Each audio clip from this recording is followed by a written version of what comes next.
nopirkt gatavu māju vai uzbūvēt 2023. gada decembra versijā. Mēs esam atraduši zemes gabalu Mārupē, kas maksā 79 000 eiro.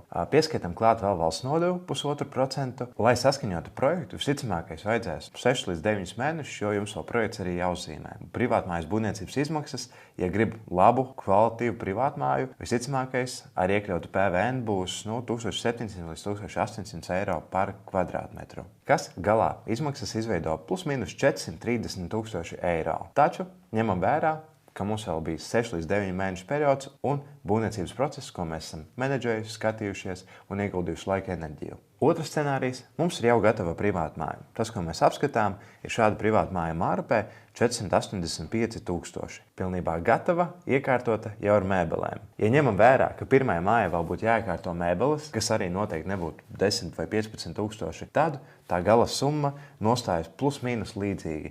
Vai tomēr iegādāties šādu gatavu māju, tas būtu dārgāk. Un ko darītu tu? Pirktu šobrīd gatavu vai tomēr būvētu pats?